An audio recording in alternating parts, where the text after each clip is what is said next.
আমরা কখন উচিত কাজ করি, কখন অনুচিত কাজ করি, কখন পুণ্য করি আর কখন পাপ করি, কখন ন্যায়ের পথে চলি আবার কখন অন্যায়ের পথে চলি, তা দুজন ব্যক্তি বুঝতে পারেন, পরমাত্মা আর অন্তরাত্মা। এবার প্রত্যেক মুহূর্তে কি হয় পরমাত্মা সবই জানেন, তার কাছে কিছুই গোপন নয়। কিন্তু প্রত্যেক মুহূর্তে আপনার কি করা উচিত সেটা উনি এসে আপনাকে বলতে পারবেন না। সেই জন্য আমাদের ভেতরে অন্তরাত্মা আছে, আমাদেরই চেতনার একটি অংশ। একবার চোখ বুঝে দেখুন, অন্তরাত্মার মধ্যে নিমজ্জিত হয়ে ভাবুন আর বোঝার চেষ্টা করুন। এই অন্তরাত্মা সবসময় আপনাকে শুভ কাজ করার জন্য প্রেরিত করেন আর অশুভ কাজ করা থেকে বিরত করেন। এই অন্তরাত্মার কথা মানতে থাকুন, পরমাত্মা সবসময় আপনার কাছেই পাবেন। আসুন আর আমার সাথে ভালোবেসে বলুন, রাধা রাধা। কোনো এক সময়ের কথা, একজন জেলের একটা ছোট্ট পুত্র ছিল। সে ভাবল যে আমি আমার বাবার মতোই মাছ ধরব। তখন সে একটা লাঠি নিল, তাতে দড়ি বাঁধল আর সেই দড়ির মুখে যে কাঁটা বিঁধে থাকে তাতে চারা ঝুলিয়ে জলে ফেললো আর বসে থাকলো। কিছু সময় পরে জলে একটি তরঙ্গ দেখা গেল। ও বুঝতে পারল খুব বড় একটা মাছ ফাঁদে পড়েছে। ও বল প্রয়োগ করলো, সেটা টানার চেষ্টা করলো। মাছও বল প্রয়োগ করলো আর শেষে যেটা হলো, সেই দড়ি ছিঁড়ে গেল আর মাছ বেঁচে পালিয়ে গেল।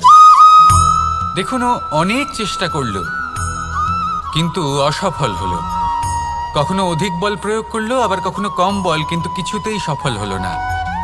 ও পঞ্চমবার প্রচেষ্টা করলো, না বেশি বল প্রয়োগ করলো না কম, ততটাই বল প্রয়োগ করলো যতটা পর্যাপ্ত, ঠিক ততটাই বল, যতটা বল সেই মাছ প্রয়োগ করলো। আর শেষ পর্যন্ত জীবনে প্রথমবার ও মাছ ধরতে সফল হলো।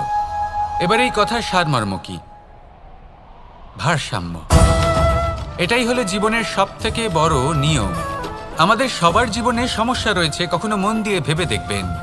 জীবনে যদি কোনো ক্ষুদ্র সমস্যা বা ছোট সমস্যা থাকে আর সেটা সমাধান করার জন্য আপনি বেশি চেষ্টা করছেন, তাহলে তার দ্বারা সমাধান হয় না, বরং আরও বিপদ বেড়ে যায়।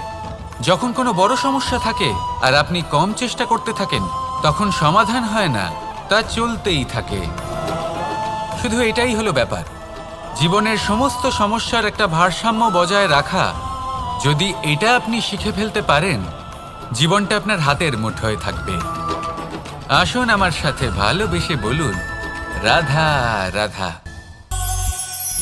মানুষের জীবনে দুই ধরনের আবেগ থাকে যা চিরকাল তার সাথে বসবাস করে। প্রথম, স্বপ্ন। দ্বিতীয়, অজুহাত। মানুষ হাজার হাজার স্বপ্ন দেখতে পারে। আমাকে এই কাজ করতে হবে, আমাকে ওখানে ঘুরতে যেতে হবে, আমায় জীবনে এই অসম্ভব কাজ বাস্তবায়িত করে দেখাতে হবে, আদি ইত্যাদি। এবার ঠিক যেমন স্বপ্ন দেখেন, সেইভাবে অজুহাতও খুঁজে নিয়ে আসেন। আমি এই স্বপ্ন পূরণ করতে পারলাম না, কারণ আমাকে কেউ সাহায্যই করল না, কারণ আমি দুর্বল হয়ে পড়েছিলাম, কারণ আমার কাছে সময়ই ছিল না, আদি ইত্যাদি। এবার সাফল্য এবং অসফলতার মাঝখানে এই ধরনের সংঘর্ষ হতে থাকে। সাফল্য তখন লাভ করা সম্ভব যখন আপনার স্বপ্ন আপনার অজুহাতের থেকে অনেক বড় হয়, আর অসফলতা তখন পাবেন যখন আপনার অজুহাত আপনার স্বপ্নের থেকে অনেক বড় হয়। আপনি যদি সাফল্য লাভ করতে চান, তাহলে চেষ্টা করতে থাকুন, পরিশ্রম করুন। যদি অসফল হন, তাহলে ভয়ভীত হওয়ার কোনো প্রয়োজন নেই। নিজের ভুল বুঝুন, তাকে শুধরে নিন, আবার চেষ্টা করুন। কিন্তু যদি নিজের জীবনে অজুহাত নিয়ে আসেন, তখন স্বপ্ন কখনো পূরণ হবে না। আসুন আমার সাথে ভালোবেসে বলুন, রাধা রাধা। এমন কিছু রয়েছে মানুষের মনে, তাদের জীবনে এমন এক আবেগ যা সর্বজন বিদিত, যা সবাই জানেন যে উপস্থিত আছে। সেটাকে আমরা সমস্যা বলে থাকি। এমনিতে আমরা সকলেই জানি যে এমন কোনো গৃহ নেই যেখানে মৃত্যুর ছায়া পড়েনি, এমন কোনো বৃক্ষ নেই যার দ্বারা ওষুধ তৈরি সম্ভব নয়। এমন কোনো অন্ন নেই যা সময়ের সাথে বিষ বা অমৃতে পরিণত হতে পারে। এবার এই সমস্যাগুলি কোনো ব্যক্তির জন্য সমস্যা হতে পারে, কিন্তু নিজে থেকে এরা কোনো সমস্যাই নয়। এরা আসে আমাদের সাহায্য করতে, আমাদের কিছু শেখাতে। আপনি নিজেই দেখুন, পর্বতের শিখর থেকে কোনো এক পাখি পড়ে গিয়ে নিজের প্রাণ ত্যাগ করলো। সেটা কখন সম্ভব? যখন সেই পাখি ওড়ার চেষ্টাই করে না। তখন যখন কোনো ব্যক্তি জলে পড়ে যান এবং ডুবে গিয়ে নিজের প্রাণ হারান, এর সম্ভাবনা কখন বেশি থাকে? যখন সেই ব্যক্তি সাঁতার কাটার চেষ্টাই করেন না। তখন এই সমস্যা প্রত্যেকের জীবনে থাকবেই, কিন্তু এটা মনে রাখা প্রয়োজনীয় যে কোনো সমস্যা পরিস্থিতির কারণে সমস্যা হয়ে ওঠে না। এই পরিস্থিতি যখন আমাদের সামনে আসে, আমাদের তা কঠিন মনে হয়। আমরা নতমস্তক হয়ে পড়ি, ভয়ভীত হয়ে পড়ি, তার সম্মুখীন হতে পারি না। তখন তা সমস্যার রূপ নেয়। দৃঢ় হয়ে দাঁড়িয়ে থাকুন সাহসের সাথে, এই পরিস্থিতিগুলির সম্মুখীন হন। দেখবেন সমস্যা কখন সাফল্যে পরিণত হবে আপনি জানতেই পারবেন না। আসুন আমার সাথে ভালোবেসে বলুন, রাধা রাধা। সময় যা সবকিছুকে সমান করে দিতে পারে, যা সব থেকে বেশি শক্তিশালী, সব থেকে বড় সম্পত্তি, সব থেকে বড় শিক্ষক এবং সব থেকে বড় সুযোগ। এই সময় যখন ভালো যায় তখন তা আপনাকে আমিত্বে মত্ত করে তোলে, অহংকারে নিমজ্জিত করে দেয়।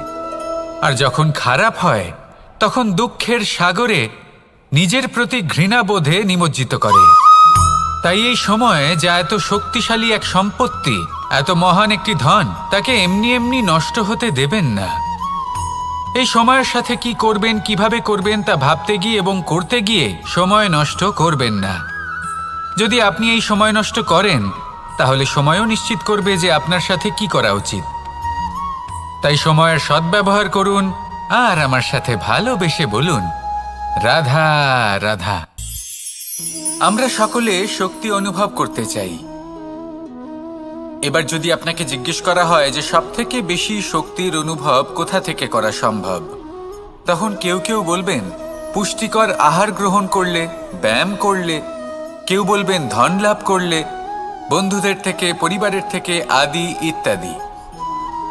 এইভাবে আপনি শক্তির অনুভব অবশ্যই করতে পারেন, কিন্তু সবথেকে বেশি শক্তির অনুভব যদি আপনি করতে চান, তাহলে তা পাবেন শুধু একতার দ্বারা, সংগঠনের দ্বারা।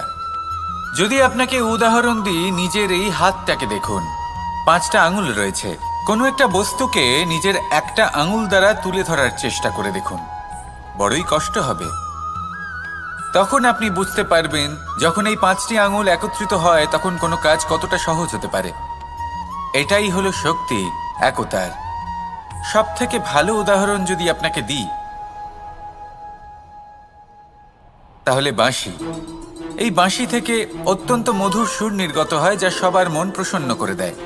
এই কথা সত্যি, কিন্তু এই বাঁশি আমি একটা বা দুটো আঙুল দিয়ে বাজাতে পারবো না। আমাকে প্রত্যেকটা আঙুল ব্যবহার করতেই হবে, তবেই এর থেকে মধুর সুর নির্গত হবে যা সকলকে প্রসন্ন করবে, ঠিক কিনা?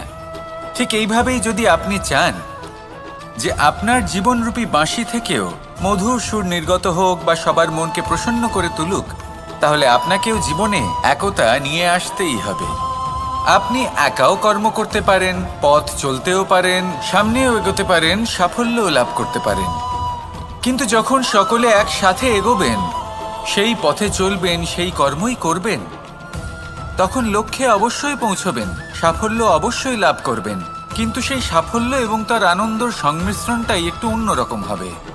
তাই জীবনে ঐক্যবদ্ধ হন, একসাথে মিলে এগোতে থাকুন আর আমার সাথে ভালোবেসে বলুন, রাধা রাধা। জীবনে 2 ধরনের আবেগ রয়েছে যার কোনো মূল্য নেই।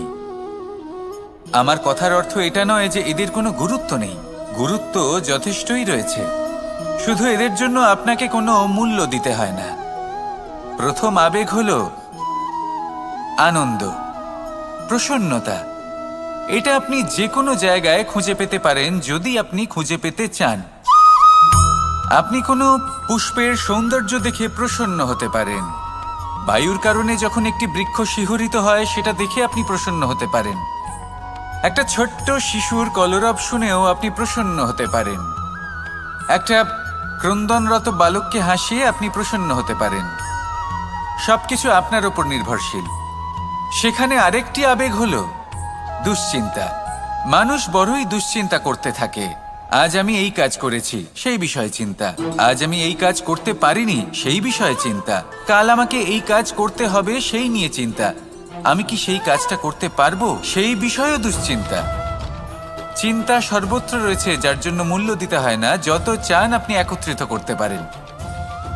একটা গুরুত্বপূর্ণ কথা মনে রাখবেন, প্রসন্নতা জীবনের একটা নতুন সূত্রপাত।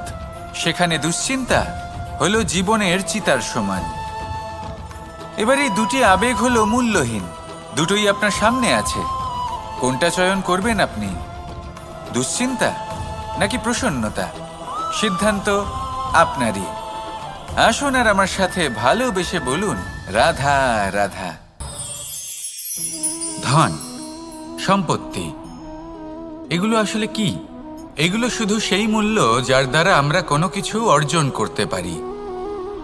এবার এই ধনের দ্বারা এই সংসারে অনেক কিছু লাভ করা সম্ভব, কিন্তু সেই সব কিছুই শুধুমাত্র ভৌতিক বস্তুই হবে। ভৌতিক সামগ্রী, ভৌতিক সুবিধা। অর্থাৎ আপনার কাছে যতই ধন থাকুক, তা আপনাকে শান্তির ঘুম এনে দিতে পারবে না।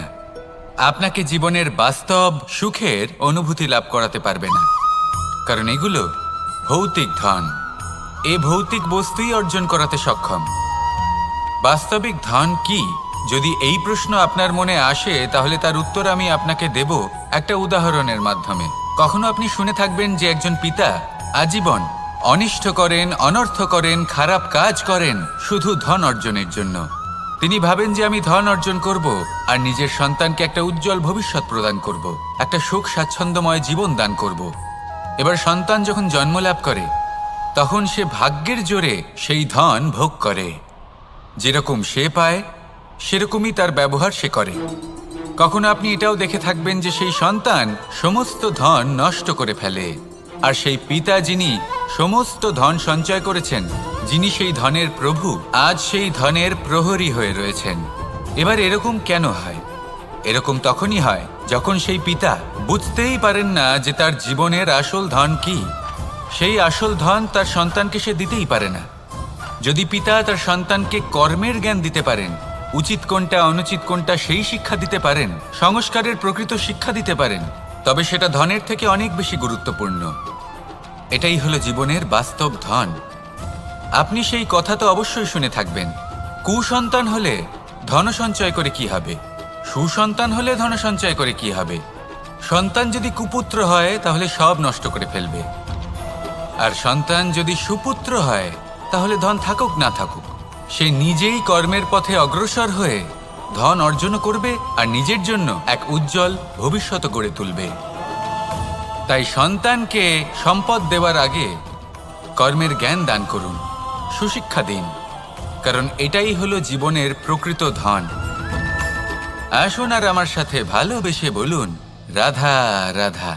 বিগত দিনের কিছু কথা মনে পড়ে গেল, এক অদ্ভুত ঘটনা যা অমূল্য শিক্ষা দিয়ে যেতে পারে। বিষয় হলো যক্ষের সাথে যুধিষ্ঠিরের কথোপকথন। একবার যক্ষ যুধিষ্ঠিরকে জিজ্ঞেস করলেন, ওনাকে বললেন যে আমার কিছু প্রশ্নের উত্তর যদি আপনি দিতে পারেন, তাহলে আমি আপনার বাকি ভ্রাতাগণকে আবার জীবিত করে তুলব। সেগুলোর মধ্যে খুব গুরুত্বপূর্ণ আর কঠিন একটা প্রশ্ন ছিল, এই সংসারে সব থেকে শ্রেষ্ঠ আশ্চর্য কোনটি? এই প্রশ্ন আমি আপনাকে জিজ্ঞেস করছি। এবার কেউ বলবেন স্বর্ণ দ্বারা নির্মিত লঙ্কা, এটি হলো সংসারের সব থেকে বড় আশ্চর্য। কেউ বলবেন বরফে ঢাকা সেই পর্বত যা আকাশ স্পর্শ করে। কেউ বলবেন সেই সমুদ্র যার গভীরতা মাপা অসম্ভব ব্যাপার। কেউ বলবেন সেই বায়ু যা আমরা দেখতে পাই না, কিন্তু তা আমাদের জীবন দান করে। সংসারের সব থেকে বড় আশ্চর্য কি, সেই প্রশ্নের উত্তর যুধিষ্ঠির দিয়েছিলেন, আর তা ছিল শ্রেষ্ঠ উত্তর এবং উচিত। উনি বলেছিলেন যে সংসারে প্রতিদিন কোনো ব্যক্তি জন্ম লাভ করেন আর কোনো ব্যক্তি মৃত্যুও লাভ করেন। এবার এই কথাটা সবাই জানেন, সবাই বোঝেন যে যখন জন্মেছি তখন কোনো একদিন আমিও অবশ্যই মৃত্যু লাভ করব। এবার যখন এই কথা প্রত্যেকটা মানুষ জানেন, তখন কেন প্রত্যেক মানুষ এই চিন্তায় থাকেন, এই নিয়ে কষ্ট পান, এই নিয়ে ব্যাকুল হয়ে থাকেন যে উনি একদিন মৃত্যু লাভ করবেন, তার থেকে দূরে পালাতে চেষ্টা করেন। বলেন যে আমি মৃত্যু লাভ করতে চাই না। কেন? যেখানে কোনো না কোনো দিন এটা অবশ্যই হবে। এ হলো ব্রহ্ম সত্য। এই যে ব্যাকুলতা, এই ভয়, এই যন্ত্রণা, এই চিন্তা তার মনকে বাঁচতেই দেয় না, এই জীবন অনুভবই করতে দেয় না। সেই জন্য এই চিন্তা, ব্যাকুলতা, ভয় এসবের কি লাভ? কোনো লাভ নেই। সেই জন্য যতক্ষণ জীবনযাপন করছেন প্রত্যেক মুহূর্ত যেন শ্রেষ্ঠ হয়, আনন্দময় হয়, প্রেমের দ্বারা পরিপূর্ণ হয়, সেই চেষ্টা করুন। চেষ্টা করুন যাতে আপনি যে কাজ করছেন তার দ্বারা যেন অন্যের মঙ্গল হয়। এই প্রচেষ্টাই আপনার জীবনকে প্রসন্নতা আর প্রেম দ্বারা ভরিয়ে তুলবে। এই মন সুপ্রসন্ন হয়ে বলবে, রাধা রাধা,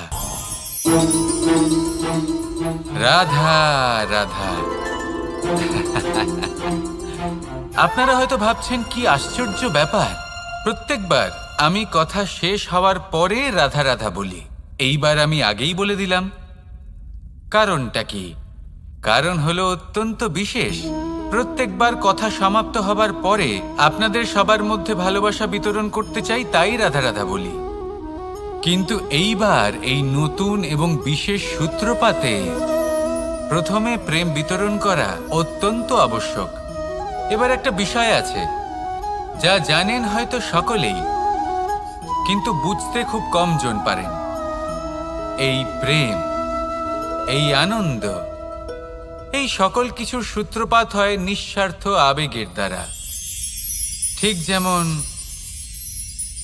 একজন মাতাকেই দেখে নিন। যখনই একজন মাতা সন্তানকে জন্ম দেন, তখন এই সংসার ভুলে যায় যে তার জন্য এটা একটা নতুন জন্ম। কারণ একজন নারী তখন একজন মাতৃরূপে নতুনভাবে জন্ম নেন। একজন নারী স্ত্রী ও গৃহবধূ রূপে কিছু অধিকার লাভ করে থাকেন, কিন্তু তিনি যখন মা হয়ে যান তখন তিনি শুধুই দান করতে শেখেন। নিজের সন্তানের জন্য কত কিছুই না করেন, তাকে বাৎসল্যের সাগরে ভাসিয়ে নিয়ে যান। এই সংসারে রাজকুমার জন্ম নিতেই পারেন, তাকে রাম এবং লক্ষ্মণ কিন্তু মায়েরাই বানিয়ে তোলেন। একজন গোয়ালা জন্ম নেয়, তাকে দ্বারকাধীশ একজন মাই বানিয়ে তোলেন। পিতা হলেন সেই পর্বত যার একটা অংশ হলো তার সন্তান, কিন্তু মা হলেন সেই শিল্পী যিনি একটা পাথরকে খোদাই করে এমন এক মূর্তি গড়ে তোলেন যাকে সকলে পূজনীয় মনে করেন। তাহলে স্মরণ করুন সেই সকল মুহূর্ত যেগুলি আপনি নিজের মাতার সাথে অতিবাহিত করেছেন। অনুভব করতে পারবেন যে কিভাবে এক মুহূর্তেই এই মন প্রফুল্ল হয়ে ওঠে।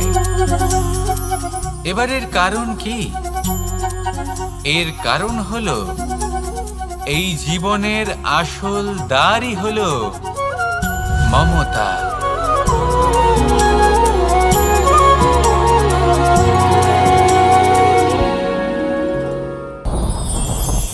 আমার জীবনে পরিচয় হয়েছে অনেক ব্যক্তির সাথে, ভিন্ন ভিন্ন ধরনের মানুষ। এনাদের সাথে আলাপ হয়ে খুব ভালো লেগেছে, অনেক শিক্ষাও লাভ করেছি। আমি তাদের সাথেও আলাপ করেছি যারা অনেক উচ্চ স্তরে পৌঁছে গেছেন, আবার তাদের সাথেও যারা নিজেদের জীবনে বিশেষ কিছু করতে পারেননি। তাদের সাথেও পরিচয় হয়েছে যারা সফল, আবার তাদের সাথেও যারা অসফল। এবার এই সবই একই রকম মনে হয়। এদের মধ্যে পার্থক্য শুধুই মানসিকতার। যখনই কোনো অসফল ব্যক্তির সাথে পরিচয় হয়েছে, তখনই দেখেছি তাদের কাছে সবসময় একটা অজুহাত রয়েছে যে কেন তারা সফল হতে পারেননি। কখনো তারা দোষ দিয়ে থাকেন তাদের ভাগ্যকে, তাদের পরিস্থিতিকে, দোষারোপ করতে থাকেন তাদের মাতা পিতাকে, আত্মীয়দের, বন্ধু বান্ধবদের, কোনো না কোনো অজুহাত সবসময় এদের কাছে থাকে যে কেন তারা সফল হতে পারেননি। সেখানেই যখন সফল ব্যক্তির সাথে পরিচয় হয়, তাদের কাছে সবসময় একটা কারণ থাকে যে কিভাবে এই সমস্যাগুলির ঊর্ধ্বে উঠে সাফল্য লাভ করা যায়। আর সেই কারণ হলো যে যাই হয়ে যাক না কেন, সাফল্য লাভ করতেই হবে। যতই সংঘর্ষ করতে হোক না কেন, যতই সমস্যা আসুক না কেন, সফল আমাদের হতেই হবে। এটাই পার্থক্য মানসিকতার। সত্যি কথা বলতে আপনার আজকের এই মানসিকতা হলো আপনার আগামী ভবিষ্যতের ইমারতের ভিত। এই মানসিকতা যতটা প্রবল হবে, যতটা শুভ হবে, আপনার ভবিষ্যৎ ততটাই বিশাল এবং সুন্দর হবে। তাহলে সমস্যার উপর নয়, সাফল্যের উপর মনোযোগ কেন্দ্রীভূত করুন, জীবনে এগোতে থাকুন আর আমার সাথে ভালোবেসে বলুন রাধা রাধা। অ দিয়ে অন্ত, আ দিয়ে আরম্ভ। এই দুইয়েরই রাশি সমান। যদি আপনি মন দিয়ে দেখেন তবে দেখবেন এদের সম্পর্ক খুবই নিবিড়। কিভাবে? যখন কোনো কিছু শুরু হয় এটা নিশ্চিত হয়ে যায় যে তা সমাপ্তও হবে। আরম্ভই যদি না হয় তা সমাপ্তও হবে না। যা আরম্ভ হয়েছে তার সমাপ্তি হলো অবশ্যম্ভাবী। এটাই হলো প্রকৃতির নিয়ম, একে এড়ানো যায় না। এবার এই কথা আমরা সকলে জানি। এবার মানুষ কি ভাবে যে সমাপ্তির পরে কি হতে পারে, এর উত্তর তাদের কাছে নেই। তাদের উচিত অন্য কোনো বিষয় ভাবা যা বেশি গুরুত্বপূর্ণ। এবার মানুষ এটা জানে না যে মৃত্যুর পরে কি হতে পারে, কিন্তু এই কথা অবশ্যই জানে যে জন্ম থেকে মৃত্যু পর্যন্ত এই সময়, যাকে আমরা জীবন বলে থাকি, এই সময় আমরা কর্ম করতে পারি। এই কথা তো আমরা জানি। তাহলে এমন কি কর্ম করা যেতে পারে যা আমাদের সমাপ্তির পরও আমাদের প্রাসঙ্গিক করে রাখতে পারে, এই বিষয়ে ভাবা উচিত। যে জন্মগ্রহণ করেছে তার মৃত্যু হবেই, এটা সাধারণ বিষয়। কিন্তু ইতিহাস আজও সেই সকল মানুষজনকে স্মরণ করেন যাদের এই সংসার তাদের মৃত্যু নয়, বরং তাদের জীবনকালে যে কর্ম তারা করেছেন তার দ্বারা মনে রাখেন। সেই কর্মের কারণে এই সংসারে তাদের নাম, তাদের কর্ম, তাদের ব্যক্তিত্ব, তাদের কীর্তি অমর হয়ে থাকে এবং থাকবে।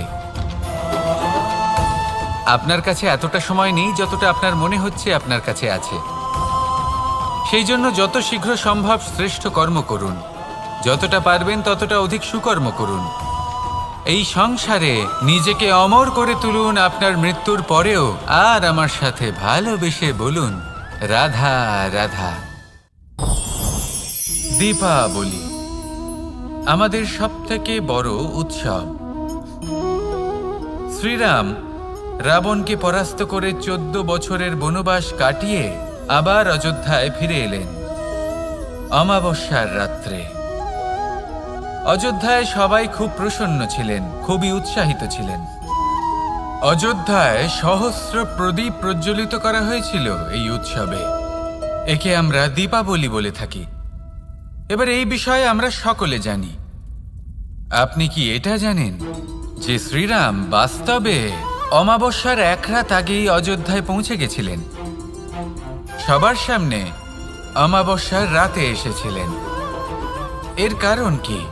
শ্রীরাম প্রমাণ করতে চেয়েছিলেন যে যে কোনো সময়, দিন হোক বা রাত, শুভ বা অশুভ হয় না। শুভ অশুভ কিছু থাকলে তা হলো মানুষের চিন্তা, তার ভাবনা, তার নির্বাচন আর তার কর্ম। নিজেই দেখে নিন, শ্রীরাম শুভ কাজ করে ফিরেছিলেন এবং অমাবস্যার মতো গভীর এক রাত্রিকেও দীপাবলিতে পরিবর্তিত করেছিলেন। এমনটাই যদি আমরা করতে পারি, তাহলে এমন কোনো গৃহে যান যেখানে অসহায় ব্যক্তি রয়েছেন, যা অন্ধকারাচ্ছন্ন, আর সেখানে প্রকাশ প্রজ্বলিত করুন। প্রকাশ সহায়তার, প্রেরণার, আশার। যদি এমন কিছু আমরা করতে পারি তাহলে তাকে প্রকৃত অর্থে দীপাবলি বলা যেতে পারে। তাহলে নিজের পরিবারের সাথে দীপাবলি পালন করুন। আপনাদের শুভেচ্ছা জানাই। আসুন আর আমার সাথে ভালোবেসে বলুন রাধা রাধা। এবার এরকম কেন হয়? এরকম তখনই হয় যখন পিতা বুঝতেই পারেন না যে তার জীবনের আসল ধন কি, সেই আসল ধন তার সন্তানকে সে দিতেই পারে না। যদি পিতা তার সন্তানকে কর্মের জ্ঞান দিতে পারেন, উচিত কোনটা অনুচিত কোনটা সেই শিক্ষা দিতে পারেন, সংস্কারের প্রকৃত শিক্ষা দিতে পারেন, তবে সেটা ধনের থেকে অনেক বেশি গুরুত্বপূর্ণ। এটাই হলো জীবনের বাস্তব ধন। আপনি সেই কথা তো অবশ্যই শুনে থাকবেন, কুসন্তান হলে ধন সঞ্চয় করে কি হবে, সুসন্তান হলে ধন সঞ্চয় করে কি হবে। সন্তান যদি কুপুত্র হয় তাহলে সব নষ্ট করে ফেলবে, আর সন্তান যদি সুপুত্র হয় তাহলে ধন থাকুক না থাকুক সে নিজেই কর্মের পথে অগ্রসর হয়ে ধন অর্জন করবে আর নিজের জন্য এক উজ্জ্বল ভবিষ্যৎ গড়ে তুলবে।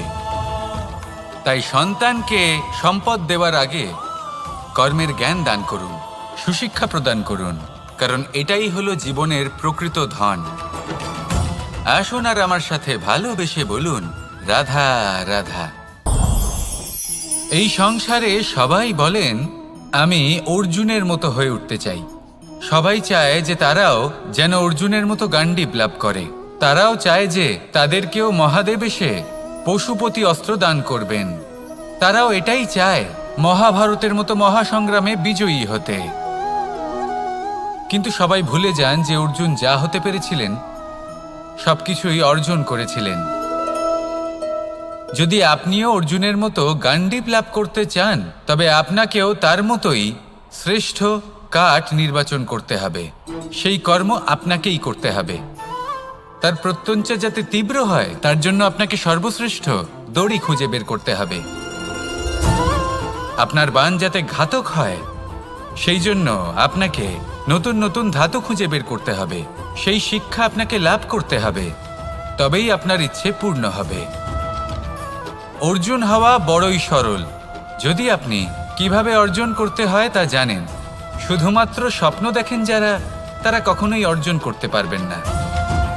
কিন্তু যদি কেউ অজ্ঞাতবাস ভোগ করতে পারে, যদি কেউ লাক্ষাগৃহ থেকে পালিয়ে বাঁচতে পারে, যদি কেউ কঠোর তপস্যা করতে পারে, প্রতীক্ষা করতে পারে এবং পরিশ্রম করতে পারে, তাহলে সে অর্জুন অবশ্যই হয়ে উঠবে।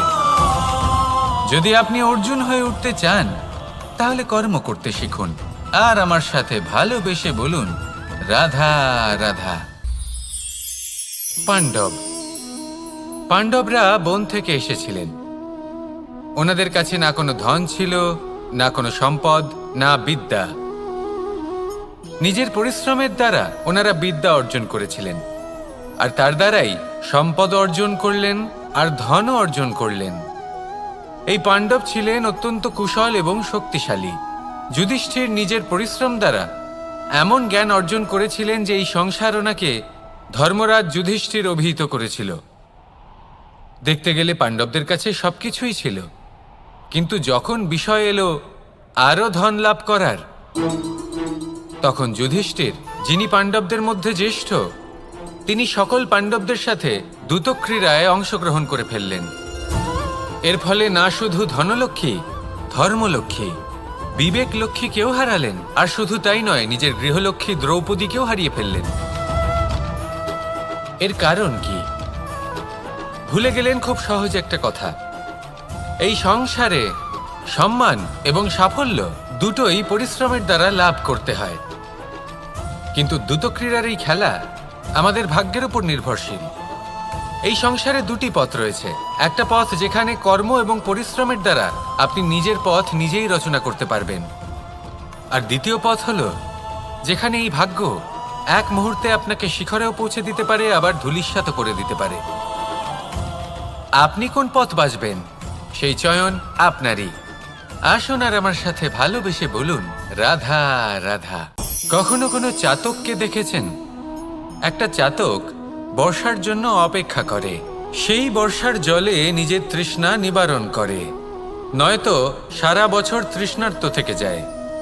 ও আকাশের দিকে তাকিয়ে থাকে আর অপেক্ষা করে যে কবে বর্ষা হবে আর কবে আমি আমার তৃষ্ণা নিবারণ করব।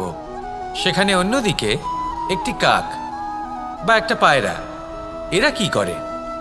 যেখানে জল পায় পান করে নেয়, যেখানে খাবার পায় খেয়ে নেয়, আত্মীয় স্বজন বন্ধু বান্ধব যাকেই পায় তার সাথে সময় কাটায়, খাবার খায় আর চলে যায়।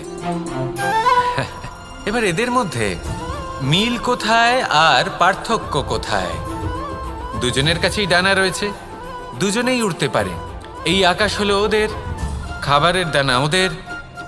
পার্থক্য হলো তাদের অভিলাষার, পার্থক্য হলো তাদের আকাঙ্ক্ষার, পার্থক্য জীবন যাপনের ধরনের।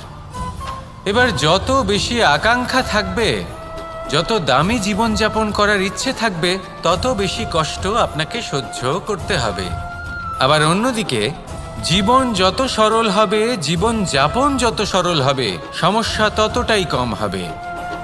তাই সবসময় চেষ্টা করবেন আপনার মানসিকতা এবং আপনার জীবন যেন সরল হয়। ভালোবাসতে থাকুন। যদি কেউ আপনাকে ভালোবাসে, তাকেও আপনি ভালোবাসা ফিরিয়ে দিন। তাদের সাথে কথা বলুন, কিছু তাদের কথা শুনুন, কিছু নিজের কথা বলুন। দেখবেন সকল তাপ উত্তাপ দূর হয়ে গেছে। এটাই তো হলো জীবনের সারমর্ম। তাই প্রেমে থাকুন, ভালোবাসুন, আর ভালোবেসে আমার সাথে বলুন, রাধা রাধা। একবার একজন সাধক ওনার শিষ্যদের একটা কাজ দিলেন। একটা দুর্লভ জড়িবুটি নিয়ে আসতে বললেন। এতটাও কঠিন কাজ সেটা ছিল না, কারণ সকল শিষ্য জানতেন যে এই দুর্লভ জড়িবুটি কোথায় পাওয়া যায়। পর্বতের শিখরে। কঠিন কাজ কোনটা? সেখানে পৌঁছনোর সেই পথ, যা ছিল কাঁটায় জর্জরিত, পাথরে পরিপূর্ণ, যেখানে পিছলে পড়ার আশঙ্কা রয়েছে এবং গভীর ক্ষত পেতে পারে সবাই। এবার বেশ কয়েকজন শিষ্য গেলেন, তার মধ্যে কয়েকজনই সেই জড়িবুটি নিয়ে আসতে পারলেন। কারণটা কি ছিল? কিছু শিষ্যের মনোযোগ ছিল শুধুমাত্র লক্ষ্যের দিকে, অর্থাৎ পর্বতের সেই শিখরে। কিছু শিষ্যের মনোযোগ ছিল পথের এই সংকটগুলির ওপর। কিছুজন নিজের সমস্ত মনোযোগ, সমস্ত শক্তি কেন্দ্রীভূত করলেন শুধুমাত্র লক্ষ্যের দিকে। বাকিরা মনোনিবেশ করলেন এই সংকটের থেকে নিজেকে বাঁচাতে। কিন্তু যাদের মনোযোগ শুধু লক্ষ্যের দিকে ছিল, শুধু তারাই জড়িবুটি নিয়ে আসতে পারলেন। কারণ কি ছিল? একটা সহজ ব্যাপার যা আমাদের বুঝতে হবে। আমরা যদি লক্ষ্যে পৌঁছতে চাই, তাহলে বিপদের সম্মুখীন তো আমাদের হতেই হবে, আর কোনো বিকল্প নেই। যন্ত্রণাও হবে, পায়ে কাঁটাও হয়তো ফুটতে পারে, হয়তো পড়েও যেতে পারেন, হয়তো রক্তপাতও হতে পারে। কিন্তু তার সাথেই সাফল্য অর্জনের যে আনন্দ, সেটাও পাওয়া যায়। সেই জন্য নিজের মনোযোগ সবসময় লক্ষ্যের দিকে রাখুন, পথের সেই বিপদগুলির দিকে নয়। সত্যি কথা বলতে, এই বিপদ এটা কিছুক্ষণের, আজ আছে কাল নাও থাকতে পারে। কিন্তু যদি লক্ষ্যকে প্রাপ্ত করতে পারেন, তাহলে তার আনন্দ আপনার সাথে সারা জীবন রয়ে যাবে। তাহলে লক্ষ্য প্রাপ্ত করুন আর আমার সাথে ভালোবেসে বলুন, রাধা রাধা।